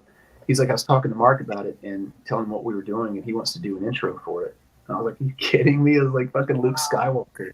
Yeah. And I was like, do we need to write him something up? He's like, nah, man, he's going to write something up for it. He's good to go. And yeah, so that was like the icing on the cake. Put it all together, and the whole plan was to actually premiere it at the second Trioxin Fest, which got canceled. And we were talking about that. I was actually in the studio right when the pandemic, put the smack down, finishing up the score, because like I had to get it out to the manufacturer like within 2 weeks from the point that we were at when the pandemic started. So I was leaving for the Blitzkid tour, the Escape the Grave tour. I was having everything shipped to the venue in New Jersey, which was going to be our last show on the tour, the Trioxenfest. And we were going to have like a preliminary kickoff event at the theater next door, or actually down the street, showing it. Like we were going to premiere it. And we'd already sold the whole theater out, man. We were going to bring down like the wax figure that Cortland has of Nosferatu, and he was going to do a presentation. We had like this whole thing set up, and then it didn't, right? Like nothing happened in 2020. So we premiered it kind of as a adjunct to the All Hallows stream the same night. So it was kind of like a double feature. But as far as like Nosferatu and the imagery, we didn't really start out with all of that when we didn't really have necessarily, I want to say, like a band logo at the beginning. We started using the face from Cabinet of Dr. Caligari, Cesare, the somnambulist, and we were kind of using that on like our bass drum, and we were calling our fan club the Corpse Corps. So, but we really weren't like structuring anything around it. But I wrote the song Nosferatu, and that kind of became like a crowd favorite, I guess like fan favorite. And we did this one T-shirt that had Nosferatu standing on the deck of the ship, and it said "Blitzkid, I smell your blood" on the back. And from that point forward, that was just like our most popular design. And it just so happened that James Rowe, a good friend of ours who had been doing artwork for Mr. Monster, he did the Euro version of Famous Monsters, the Misfits, like the artwork for that. He was like, "Hey, I want to do a logo for you guys." And we were like, "Dude, whatever you want to do, like we'll use it. Like we love your artwork." And it's funny how this happened, because like the logo that you see now with the bat logo, the Batman logo with the Nosferatu head, that wasn't the logo. What had happened was he had drawn the Batman logo, and it still had like ears, like the Batman ears on it. He had been drawing the Nosferatu thing completely separate. He was going to do like just another design for us of like him coming out of a coffin or something. But he said his cat had jumped up on his work desk and knocked all the papers off. And then when they landed, the head landed where it landed on the logo as it is. Oh, wow. And he said he looked at it. He goes, "I was just stoned enough to like say, this is perfect." So he picked it up and traced it and made it work. And that's how that logo came about. Like it wasn't anything we asked for, wasn't anything that we were gunning for, just like everything else I was saying before. It all just kind of like happened in its own way. And it's just gone on to like, be something that like people tattoo and, and identify with. And like for us, it's awesome, man. Like we don't take that for granted in any way. But he's definitely become like our benchmark mascot, so to speak. I mean, I love it, dude. But I mean, I got your lantern right there, dude. Oh, you do? Yeah, man. Yeah. Fucking hey, dude. It's not gonna show up as much, but just right there, a little. Absolutely, brother, for sure. And one more thing on this, because I kind of wanted to keep this about film. I wanted to double it up with you. You produced a documentary on Phantom of the Opera. Yeah. Yes. So that came out, just to clarify, Cortland, who runs the Witches Dungeon, he had put that documentary out with an associate of ours, Bill Diamond, who we worked with on All Hallows Stream 1 and 2 with. They had put that out in 2009.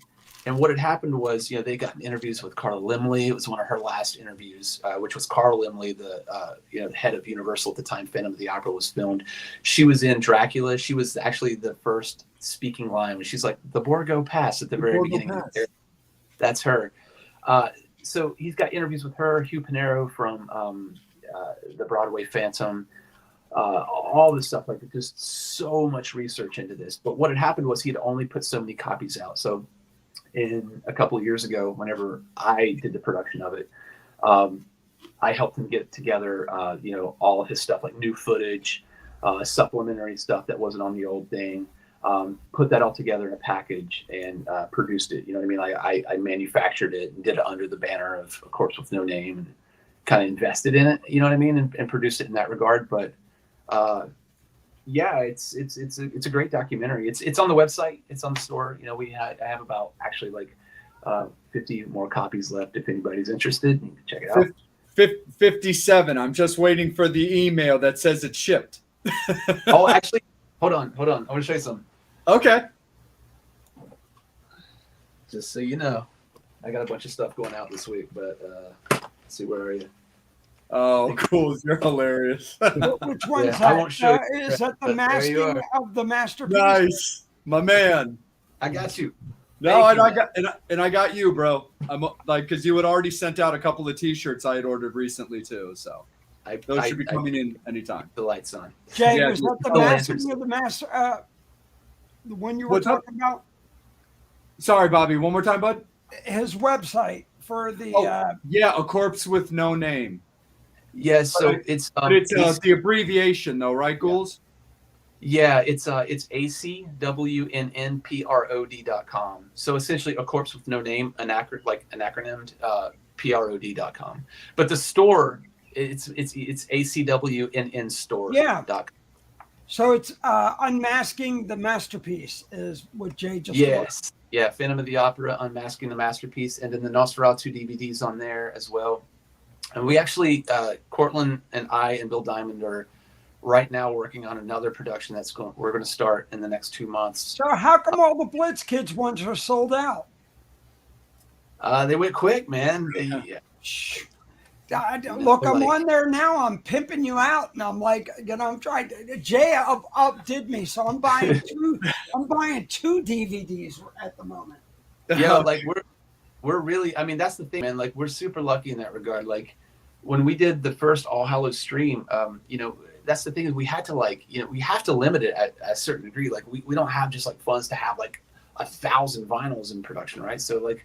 It's like, hey, man, we got enough to make 500 of these things. And they went in 9 minutes. And it was just like it's crazy to us. But that's what keeps us going, man. You know, to know that people still care. I mean, we're just now doing stuff again actively after 8 years of not doing anything. And in that interim, we didn't really do anything, not intentionally to not like promote ourselves, but like people kept us alive even when we really weren't. I guess tending to the band and the legacy, if you want to call it. So it means a lot, man. So now that we're back and doing it, we really we're trying to make good on that with people, just to like make it worth, us being around, I guess. Absolutely, man. Bobby, keep rolling with it because I'm going to kick it up to Angel. Then I'm going to close with one more question so Ghouls can go on with his night. Ghouls, I got to throw it because none of us did right now is your bass. Look. Jay and I'm the big, you were using Iron Lung out of London who built your bass. And your bass, so let's get into that a little bit. So it was built out of a luthier out of London, England. Right. The name came from it's got a great history of it right there. So I'm going to let you talk about it, which is basically the witch. Yes. So, I kind of appropriated the name a little bit. Like Haxan means, witches, but it was based on an old silent movie called Haxan, which was like a mock documentary of the time about like witchcraft throughout the ages. So this design I had actually come up with in, I want to say as far back, I want to say it was 2001. This little, I can't really see it. My lighting sucks in here, but I know you can't get it. It's sold out. I'm like, such a. Actually, I have one more. So for sale right now, if anybody's interested, just hit me up somehow. But this is the prototype. Really? Yeah. And then this is one of the production models back here. But the way this all started was I designed it in like early like 2001, and this guitar. This was going to be TV's guitar and blitzkid. This would be my bass and blitzkid. Wow. So we found this company that was making guitars, and we were like, "Yo, let's take our tax return." You know what I mean? Like from like working at a telemarketing job, and let's go get guitars made. And I designed all of these out, and I sent it to them, and they were like, "Yeah, we could do it." But it's going to be like, and they send us the bill or like, the estimate. And I was like, well, I guess that's not happening, right? Like, our meager telemarketing jobs are not going to pay for these. So they just they went to the folder, man. They went back into the archive, and that nothing happened with them. I had no intentions of like making it work because I don't know anyone that makes guitars at that point. So fast forward 2018, I'm on tour, and we're in London, and I see this kid in the audience, and I say kid because he's really young. Like, he's just a young dude. He's like a teenager, and he's holding a Devastator bass, a Jerry only Devastator bass. And I was like, where did you get that? Because he's standing in the merch line. He's like, oh, I made it. I was like, you made it? He's like, yeah. And I'm like, can I see it? And he let me see it. And like, it was awesome. Like, it was made really, really well. And I was like, that's crazy. I was like, is this what you do? He's like, yeah, I work, at a luthier school, and I've been there for a couple of years, and this is my trade. And I'm like, that's amazing. And he I don't know how he knew about it, man. He was like, you had a design, didn't you? And I was like, yeah. He's like, yeah, I heard about that falling through. I think that Doyle had told him something about it. And he's like, do you still have it? And I was like, yeah, I still have it. Do you want me to send it to you? He said, yeah, send it to me. And I'd love to see it. That was it, man. So I sent it to him when I got home. Like 6 months go by, and I'm back over in Europe, and we're in the UK again. Like, it's like almost a year later, and I see him walking through the audience, and I see my headstock bobbling through the audience, and I was just like, what the right? Like, everybody clears out of the way, and there it is. And he's like, here you go, mate. And I'm like, what? It was just like somebody handed me Excalibur. I was like, what is this? Oh. He's like, I made it for you. And I was like, wow. Hold on, man. So I plugged it up and I was playing it, and I fell in love with it. And it's made so well. He knows that, like, my primary instrument before this was Fender Aerodyne. And I've been playing this Fender Aerodyne. I read that you were playing. Yeah, this is my Aerodyne, man. It's barely like, here's the back of it where my belt's completely destroyed it. But like, if this is where I dug out, probably like. Hold on 1 second. Let me. I was gonna say, I've dug out. See this trench next to my pickup? Yeah. That's from me picking. It's probably half an inch deep, right there, dude. But when I had these pickups put in, one of the funny stories about this Aerodyne, I'm just going to jump into this real quick, is Johnny from Crypt Keeper 5 had taken it to one of his guys to put in new pickups, and putting Seymour Duncan hot stacks in it, right? Because it's a P bass and it cuts, but not really well in like a live scenario of a punk rock band. So I upgraded the pickups, and the guy said to Johnny, when he took the pickups out, he goes, what does this guy do? He's like, what do you mean? He goes, I found about an inch of dried blood at the bottom of the pickups. He's just like, that sounds right. But anyway, like that's my baby. And Josh at Iron Lung knew that, so he designed the Haxan, the same specifications. It's still the same scale as the Aerodyne. It's the same fretboard radius. It's much lighter and a little more like easier to move around with than the Aerodyne, but it's similar. But that's how it came about, man. He brought that to me. I used it on the rest of that tour. I came home, and then I was like, what's your capacity for production on these? Like, because everybody that I'd seen on the rest of that tour who saw it were like, you should make those and sell them. And we did the first run. We did, I think, like 6 of them, and sold those. And then we did a couple of these guitars, just for because I had that design too, and he wanted to see it as well. So, and then we made a second production run of the Haxans. So, and I think there's one more left. We just sold one last week, and now we're down to the last one. So where can they be sought after? So, or do I need to talk to you offline? Yeah, so it's if you go to ACW and in store, again, the store, if you go to the website, I'm sorry, it's everything's like interconnected somehow, the World Wide Web. But if you go to acwnprod.com, the main website, if you go to merch, there's a thing that drops down. It says like digital downloads, then it says signature series. If you click the signature series, there's a few guitars and one bass left on there. Is that the flat black one? Yeah, they're flat. We had some that were you choose your own color, like it's unpainted. So if you want a neon green one, we'll paint it neon green. But we sold those already. Who did So your now there's cases for these? So, look, I was good friends with Johnny Coffin. So, yeah. I've talked to Johnny about it before. Like Johnny sponsored blitzkid, back in our early days and stuff like that. I'm actually on like the cover of one of their early catalogs, like of their products. Really? Yeah, like playing the OLP guitar that they had done with OLP guitars, which TB ended up using for years and years in blitzkid. Like they hooked us up with guitars and stuff. But yeah, they ship out in coffin cases. I think Josh buys them, and then ships them in those. So that's awesome. So where's the guitar being shipped from? From the UK, so from London, which is where it's being made. So basically what we do is, because we don't know where it's shipping to, right? And there's no way to really calculate it. We just invoice separately for shipping once we, Yeah, but the guy who just got one was from Michigan. How would somebody get it signed? Well, come to a show, a blitzkid show. We've got 6 weeks of shows across the United States. Like we won't be far from you. You know what I mean? Like eventually when we do get on the road. So DC, I was going to be there 3 times. I know, man. Dude, it's going to happen this year. It is going to happen. Like we're hitting the road. I don't care if the world is like legit Mad Max state of things at that point. Like we're playing.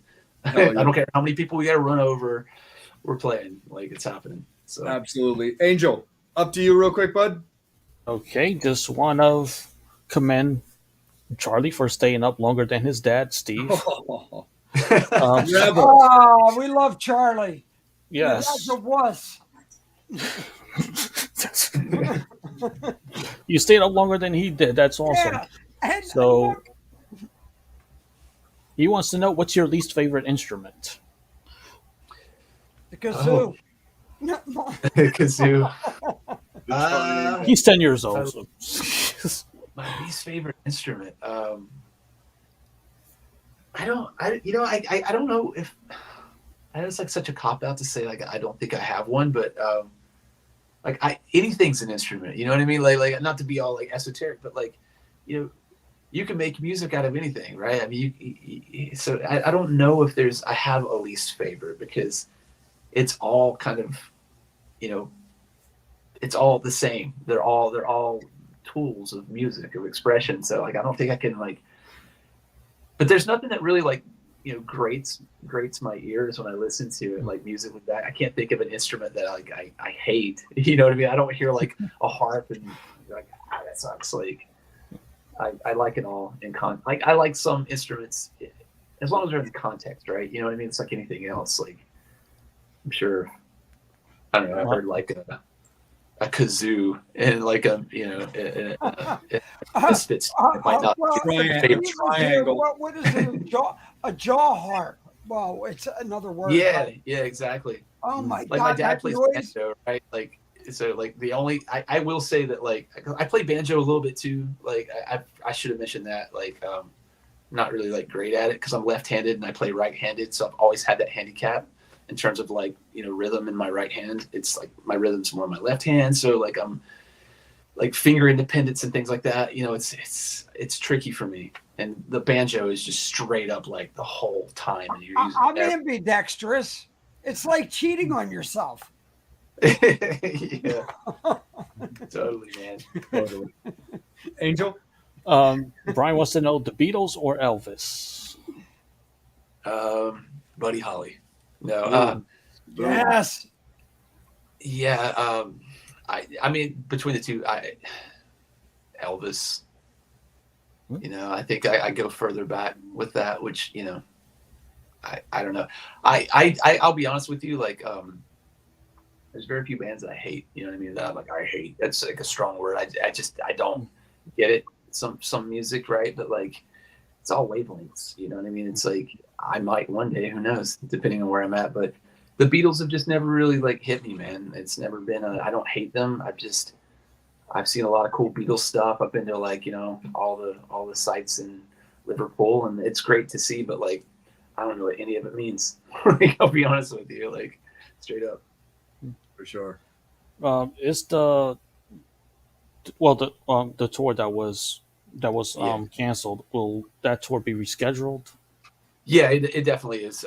It will be this. It's going to be this year, as I said. So, and I know everyone's probably like burnt out. I mean, believe me, I get it. You know, it's not like we're sitting over here like, how can we just lie to people about when we're going on tour? It's not like that at all. Like, you know, it's just huge ups and downs and letdowns for us as well. But you know, that's what we do. That's what we came to do.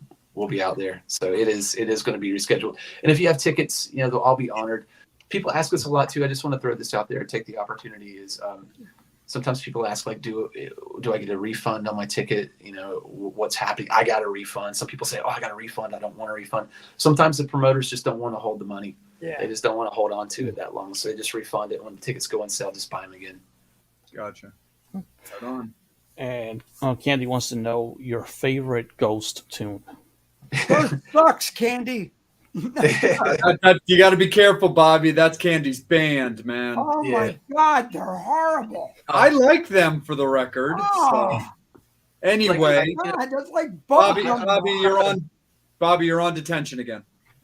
You know, like, rollers I'm for not kids. like a huge Ghost fan. Like I love what they do, and I appreciate the theatrics of it. Believe me, there's a lot in common, like, you know, with this style of music, what we do. It is probably sounds cliche. Like I probably sound like the typical Ghost fan who doesn't know that much about Ghost, but like I love like Rats. It's a good tune. I thought that one was good. I think that's what it's called. I'm sorry, Ghost fans. Yeah, you know, like I'm just kind of. I don't know. I'm kind of elsewhere right now. You know, it doesn't mean like I'm beyond Ghost or better than Ghost. I'm just kind of like doing other stuff right now musically. So, like in my mind. Any chance of you coming up to Canada? Oh yeah, man. We've played every province up there. Where are you at? Exactly. It's for Susan. She's from Toronto. Oh, I'm sorry. And Candy as well. Yeah, Toronto. Yeah, man. Toronto, we were going to play that same tour, man, the apparitional tour that I apparently almost knocked you out on. I'm sorry. All good, dude. We were supposed to play a place in Toronto. Every time we try to play Toronto, something happens. We were going to play a place called Sneaky D's, and then somebody got stabbed the night before, and they closed the venue down. We made it all the way to Canada. Sneaky bastards. Now we got to go home. But yeah, I don't think that we'll be doing it on this tour, but that's not to say that we wouldn't consider like doing a Canadian run. I love playing Canada. It's fun. Like, where else are you gonna see giant moose walking down the side of the road and get to go through Nickelback's hometown and all that stuff? So for sure, man. Oh, great. Now we're going to get Nickelback fans hating us. Hey, that's okay. Angel, is there any final questions or anything from you, brother? Your favorite places to play? So, you know, I love playing everywhere. You know, I'm just happy to be on the road and playing. But I really like playing Europe a lot. You know, I think it goes back to like the Fiend Force days. You know, it's just that imprinting. You know, I'm like a baby duck seeing like, you know, something for the first time. Like, that's my first experience of like touring internationally, was going to Germany and stuff like that. So, you know, I always have like a kind of like a fun place in my heart for playing Europe, and Europe in general is just great because like the festivals, man. I mean, you guys know, like, it's like from like May until September, it's just like festival after festival after festival. You can go over there and literally be in Europe for 2 weekends and play for more people than you would an entire year, like anywhere else, man. So that's a lot of fun. South America too. I really want to go back there. We did a tour with Slim Jim Phantom from the Stray Cats back in like 2009, I believe it was, and we did a couple dates down there, and it's fantastic, man. Like, South America and the fans there, it's great. But I love everybody. I love all the places. You know, I don't want to be that guy who's just like, I love everyone and everywhere I play. But yeah, I mean, I come from West Virginia, man. You know what I mean? I used to play like, you know, senior, you know, activity facilities and things like that. Like, so anything beyond that's like a step up for me. Nice, man. Cool. Angel, anything final from your segment, bro? Nope. Again, just to respect the time. Absolutely. No, appreciate you, Angel. Just as a final one, Ghouls, if this is okay to ask, because honestly, I just think it's so cool. did I read correctly that when you and your wife were married, Vincent Price's daughter ordained you, Victoria? Did I read that correctly? Yep, that's right. That's Wow. super cool. Like, and so I read that it was at the witch's dungeon, but how is that a thing? Is that something that she does? Did you stumble Yeah. across that she ordains like by accident? So it all goes back to Cortland, the guy who runs the Witches Dungeon. Again, he's been doing this since 1966. He's friends with all the families, the Lugosis, the Cheneys, the Prices. They've all been huge supporters of what he's done. He's nonprofit, museum. The families have made a lot of donations. Like, for example, Vincent Price actually at one point in time saved the museum from being shut down because someone was trying to buy him out and he didn't want to sell. And the guy got mad, had money, and went to Universal and was like, this guy's, charging people to see all of your figures. And it's like 50 cents to get in at that point in time. And it's all donation. Again, like it's nonprofit, like on the books. But Universal came after him and they were going to shut him down. And the guy was just doing it to be spiteful. And Vincent Price found out about it. And he's like, I'll take care of it.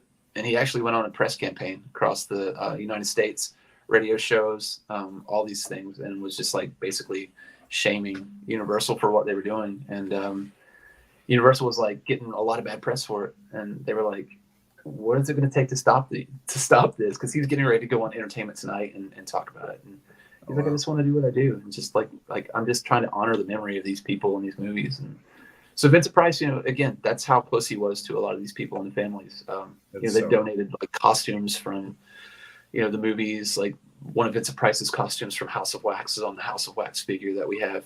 Nice. So he's known Victoria for years. He's known her, for decades, just like the rest of the families. And she was on a book tour that year, traveling around. And she was going to be the guest one of the weekends that October. So we just kind of worked our wedding around when she was going to be in town. And he asked her, he was like, do you want to ordain this wedding? She's like, absolutely, I'd love to. And, we're the only wedding that's taken place. Well, there's been a couple more since ours, but we were the first ones to do that there. And she even told us, she's like, I've done these, I've ordained a lot of weddings, but it's nice to be here. Like literally there's a figure of my father like kind of standing over in the corner while this is happening. So it was super, super surreal. It's trippy, so but that's so cool, man. She's a very sweet lady. Oh, hell yeah. I met her at Monster Mania Con in New Jersey one year, and she's so sweet. She's so super nice. Was the Witch's Dungeon, were they able to get Mothman, or is that still hopefully a Mothman figure? No, not the Mothman. Sorry, not Mothman. The Metaluna mutant. Yes, the mutant. Yeah. Yes, actually, so we were doing a fundraiser for that, and the figures aren't cheap. I mean, and when we make them, for example, Cortland and I built a Invisible Man figure over the summer. If you go to preservehollywood.org and go to the gallery, you'll see all the figures. And as I said, some of these like have costumes from the original movies and things like that. But the Invisible Man, it was easy, easier, I should say, because it's a guy in bandages and goggles, so it's not like a mask or anything like that, like a makeup. But the Metaluna mutant from This Island Earth, I mean, that's a pretty specific creature. And like the guy who built it, it's like 8 foot tall. There's only so many of them, so it's not cheap. But as I said, he's a nonprofit. It's all, anything that he exists on is donation. So, we did a fundraiser for it, and we're almost there. We're about, I want to say like $1,500 short from getting it. But if anybody's interested in it, I want to say if you go to GoFundMe and then /Witches Dungeon, or if you look Witches Dungeon, WITCH''S Dungeon, like the possessive form of witches, you'll find it. It's on there. And I think what we have it set up is if you donate $50 or more, we're going to do like a plaque next to the figure. Shit, I just put a B in there. It came up. I wound up on a porn site. It was bitches. Because you also did some very cool shirts for it as well. Yeah, so that's the thing is, we were trying to like branch out and do, we did the blitzkid logo with the mutant head. We've got something else coming in the next, like I'm not really one to just always talk about something before it happens. I just like to do it, but we do have something pretty interesting and pretty unique and one of a kind coming around the next few weeks, maybe month. It depends, but it'll be related to the movie, and it's just a one-off product that is pretty neat. I think if someone gets it, it'll put us over the top, and we'll be able to get it. Very cool, Ghouls. Well, Ghouls, we want to cut you loose, man, because we want you to be able to spend time with your niece for her birthday, man. But real quick before we cut you loose, bro, for fans that are looking, where can you be found? So generally, Instagram, Facebook, all that stuff. I apologize in advance preemptively to anyone who like messages me through those channels. I'm not really like on social media so much like in that regard. I don't always see messages or have a chance to get through to them. So I feel like if you want to reach out to me, the best way is through email. And that's through on our website, the contact's there. It's just info@acwnprod.com. But, we're on Instagram. I'm on there as argylegoolsby. I'm also on there with official blitzkid. I'm on there with the Witch's Dungeon. I moderate that one. It's just the Witch's Dungeon. Facebook, basically the same thing, Argyle Goolsby, blitzkid, all that stuff. But the music, it's all out there. We have all of our albums. If you want to purchase them directly from us as the band, and you don't want to you're not in Spotify and all that stuff, you can do that through our website I mentioned earlier. Most of our albums are up there. But yeah, and tomorrow, just if anyone's watching this, be sure to check out the live album. It goes up tomorrow on the website. I can hardly wait. Digital, well, thank you, man. And then it's on Spotify and all that on Friday. So, and Ghouls, before you go, we got to thank Jay for bringing you on. Yeah. Oh yeah. Look, you got some newbies on here. Me, Steve, everybody. Dude, your stuff. You really hit some cool stuff with us, and thank you, man. No, dude, I really do appreciate it, man. Seriously, and I was gonna thank you guys and thank you, Jay, particularly for bringing me on here and letting me meet you guys, man. You know what I mean? Well, like you guys, this is it's great. Cool. You really Me and hear my music, but it's great to meet you guys and talk to you, man, and chat with you. I really appreciate it. Absolutely, for sure. Well, no, Ghouls, thanks a lot, man. I appreciate you, dude, Come your to Philly. friendship, your music, everything. But by all means, man, spend time with your family. We'll be in touch, man. We're always in touch. And I look forward to talking to you again real soon and then seeing you on tour, and we'll hang out soon. All right, man. Absolutely. Thank you so much, brother. Fans, make sure that you're following Argyle Goolsby and blitzkid, the Witch's Dungeon, and everything all over social medias. Like he said, his Instagram, his Facebook, all of that kind of stuff. Make sure you're following us, Facebook and YouTube in particular. That's when we're live. That's where you see the interviews at. So make sure you're subscribing and notifying on that. And follow the guys on all of their Instagrams and all of their pages. Angel Alamo, Psycho Steve, Bobby Dreyer, and myself, Jay.